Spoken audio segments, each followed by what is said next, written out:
Hello students, this is Professor Samita Shinde. We will begin with today's SP class. In the last few of the classes, we have seen the letters part. Now in this, from the last class, I have started with the chapter 7, that the correspondence with the debenture holders. Now, as you all are already studied in chapter number 2, what is the shares, what is the debentures. So here in this starting with this latest part, I will not give much of the information related with the debentures because I need to complete your chapter number 7 related with the latest part. Now, from last year you are attempting letter, that all letters are for the 5 marks. Yes, so in this the same here you are also having the all letters for the 5 marks. In the previous syllabus there is a letters for the 5 and 10 marks, so there is a maximum score is available in the letters part. Yes, so we will begin with the debentures part. Now, as we have already seen in the chapter number 6, that there is a correspondence with the members. That means those who are purchasing the shares. We have seen how to write the letters for all of them, where we have conducted all the videos and Zoom meetings. But here I want to uh, give most of the weightage for the writing part.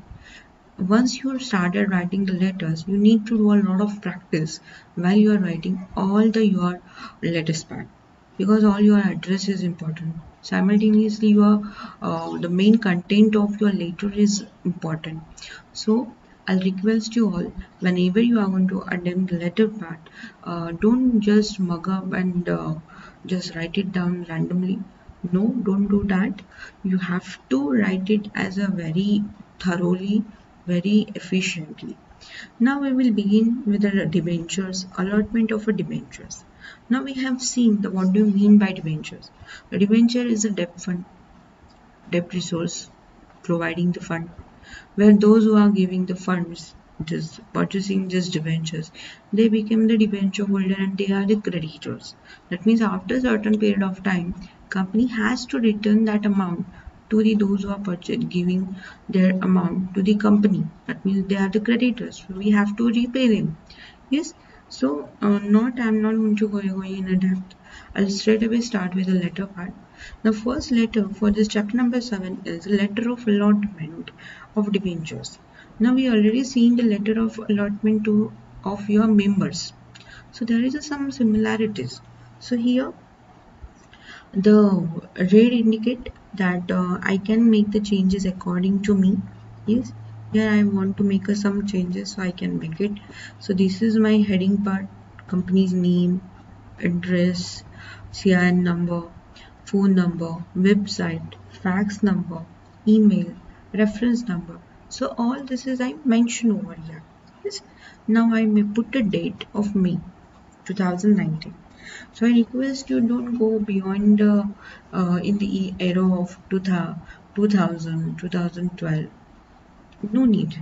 Either you can attempt the letters in the 1920 or the current date, you can mention it, but don't go beyond that. Okay. So here the red indicates that I can make over changes here. Now I'll straight from the subject part. Now what is my subject line would be? Allotment of debentures. Yes, I want to allot a debentures to my debenture holder. So here I want to start my letter.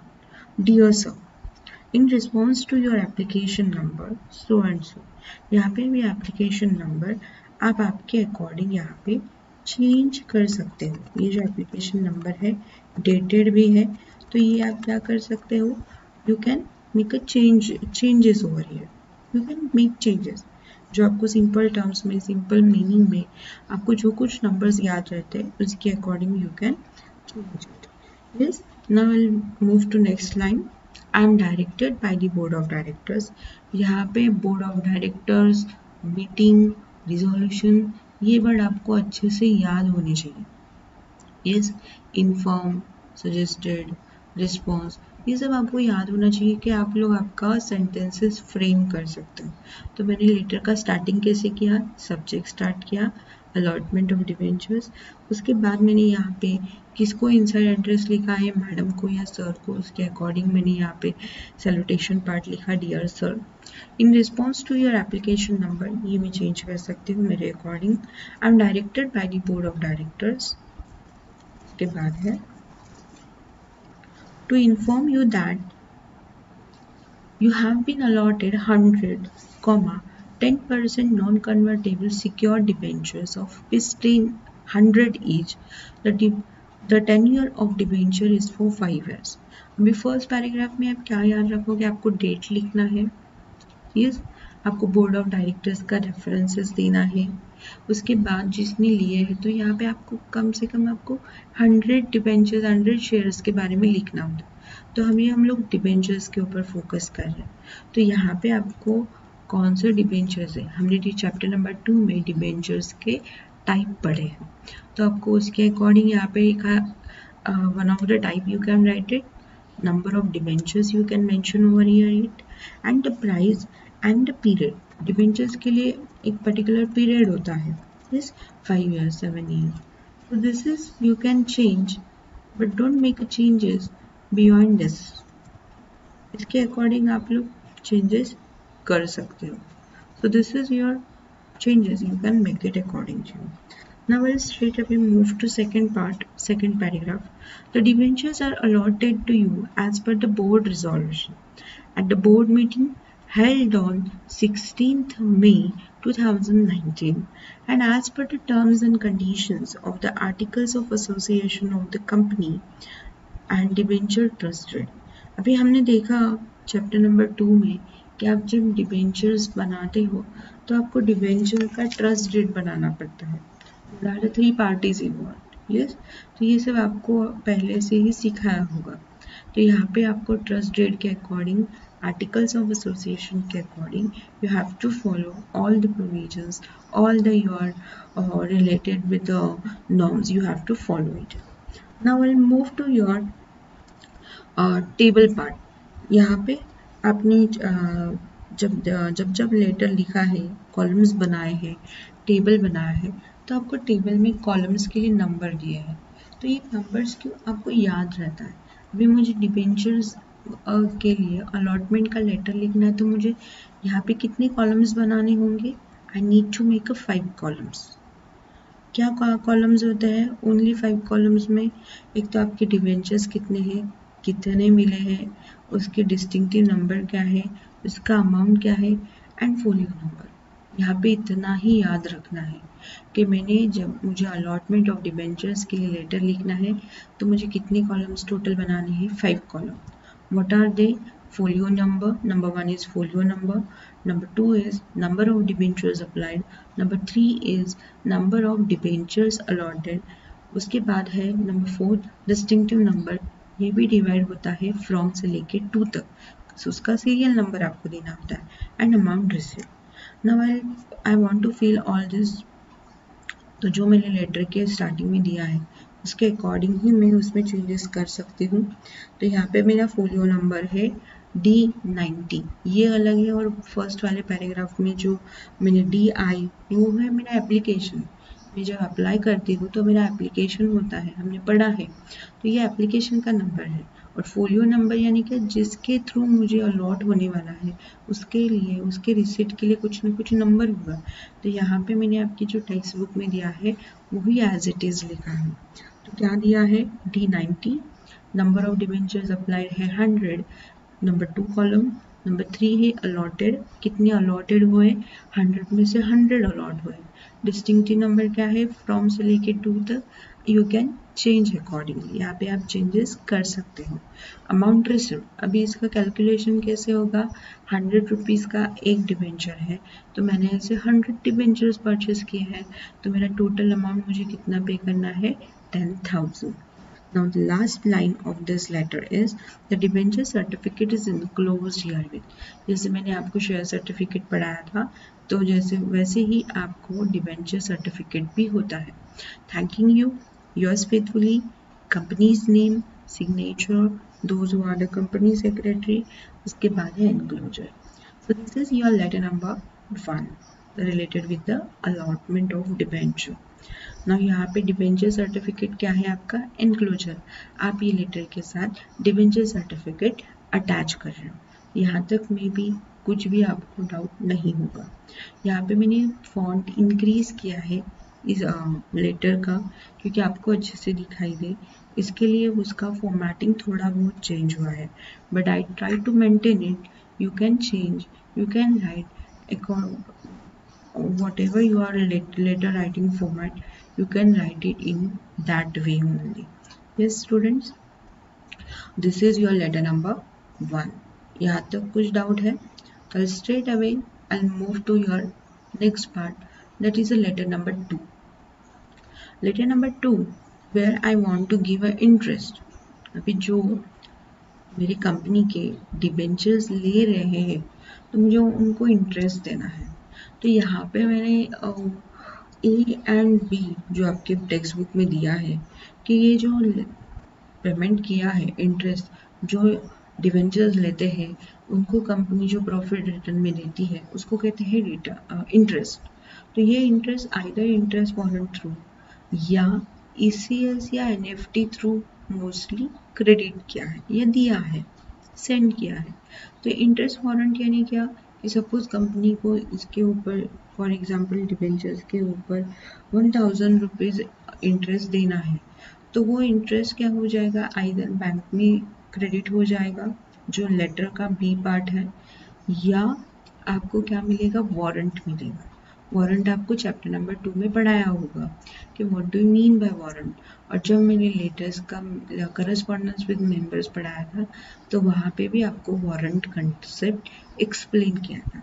तो straight away I move to your next letter, that is a letter of payment of interest. Now there is a payment of interest through the interest one. Now instead of explaining all this heading part and all, you can see that I make the changes according to me. I'll start from the subject part. कि payment of interest on debentures, subject language what, मुझे interest पे करना है। अभी ये यहाँ पे कुछ लिखा नहीं है, दैट मीन्स ये इंटरेस्ट मुझे कैसे मिलने वाला है, इंटरेस्ट वारंट थ्रू। यहाँ पे dear madam salutation insert address में मैंने मैडम को लिखा है लेटर, तो यहाँ पे मेरा सैल्यूटेशन पार्ट चेंज हो गया। देखो, dear madam, I am directed to inform you that the board of director has a passed resolution in the board meeting held on 10 June 2019. यहाँ पे मेरे लेटर्स का डेट क्या है, सी माई लेटर डेट है 16 जून। यहाँ पे मैंने एक रिजोल्यूशन कब पास किया है, 10th जून को, यानी प्रीवियस वाले डेट में। मुझे बोर्ड मीटिंग पहले लेना पड़ेगा, यस, तो वो मैंने इसके लिए पीछे वाला 5-6 दिन पीछे वाला डेट लिखा है। तो यहाँ पे I am directed to inform you that the board of directors, ये आपको कॉमन वर्ड है, has pass board has a resolution in the board meeting. ये भी आपको वर्डिंग से बार बार लेटर पढ़ोगे तो आपको याद रहेगा। बोर्ड मीटिंग हेल्ड ऑन 10 जून, 16 जून को मैंने लेटर लिखा है और मेरे लेटर के अंदर का डेट क्या है, बोर्ड मीटिंग का 10 June. Remember this. Regarding the payment of interest, यहाँ पे पेमेंट ऑफ इंटरेस्ट के बारे में लिखना है, on your 10% non convertible debentures of ₹100 each. यहाँ पे मुझे ये कैसे लिखना है, मैंने लेटर नंबर 1 में अलॉटमेंट में जो फर्स्ट पैराग्राफ मैंने लर्न किया था उससे ही समवॉट मुझे यहाँ पे रेफरेंसेस देना है।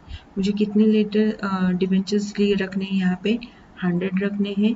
यहाँ पे एक डिबेंचर का टाइप लिखना है, नॉन कन्वर्टेबल डिबेंचर्स, और उसका फेस वैल्यू लिखना है।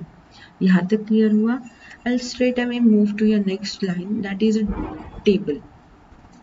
Now here in the table I need to make a 7 columns. Number 1 is a folio number. अभी ये टेबल आप अच्छे से याद रखोगे तो आप जब लेटर का बी पार्ट, यानी आप जब लेटर इंटरेस्ट ECS थ्रू या NEFT थ्रू देते हो तो आपको ये लेटर का table as it is 6 column same वहाँ पे यूज होने वाला है। तो इसके लिए ये लेटर में आप क्या अच्छे से लर्न करोगे, अच्छे से याद रखोगे कि ये 7 टेबल्स के कॉलम क्या क्या है। तो यहाँ पे 1 to लेके 7 फर्स्ट इज फोलियो नंबर। मैंने आपको हमेशा बताया कि फर्स्ट आप क्या लिखते हो, folio number. Number of debenture जो हमने अलॉटमेंट में भी लिखा था 100, यहाँ पे अभी अलॉटेड नहीं लिखना है, अभी मुझे क्या लिखना है, डिस्टिंक्टिव नंबर्स।